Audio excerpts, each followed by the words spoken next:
ഇതെന്താ ഇപ്പം ഇവർ നിലത്ത് കിടക്കുന്നതെന്നായിരിക്കും നിങ്ങൾ കുറച്ച് പേരെങ്കിലും ചിന്തിക്കുന്നത്.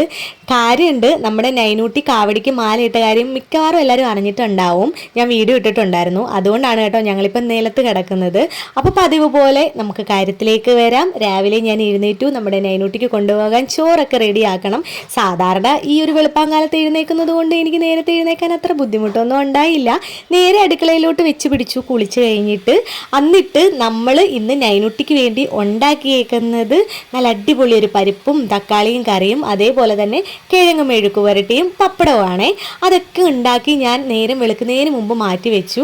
അത് കഴിഞ്ഞിട്ടൊരു കട്ടനിട്ട് കുടിക്കാമെന്ന് വിചാരിച്ചത്. ആ കട്ടനിട്ട് പുറത്തേക്ക് ഇറങ്ങി ഇരുന്ന് കുടിക്കുകയാണ് കേട്ടോ. ഈ ഒരു തണുപ്പത്ത് നല്ല ചൂട് കട്ട കുടിക്കുമ്പോഴുള്ള സുഖം ഉണ്ടല്ലോ, അടിപൊളി. അത് കഴിഞ്ഞിട്ട് നേരെ വന്ന് ഒരു കുറ്റി പുട്ടും ഉണ്ടാക്കിയിട്ട് നേരെ പോയി നമ്മുടെ നൈനൂട്ടിയെ ഉറക്കത്തിൽ നിന്ന് അങ്ങോട്ട് വിളിച്ചെഴുന്നേൽപ്പിച്ചു. വഴക്ക് പറയാൻ പറ്റില്ലല്ലോ, സാമിയല്ലേ. അതുകൊണ്ട് സോപ്പിട്ട് അനുനയിപ്പിച്ച് നൈനൂട്ടിനെ എഴുന്നേൽപ്പിച്ച് കുളിപ്പിച്ച് ആളിവിടെ എത്തിയിട്ടുണ്ട്. അത് കഴിഞ്ഞിട്ട് നമ്മുടെ നൈനൂട്ടിയാണ് വിളക്കൊക്കെ കത്തിച്ചത്.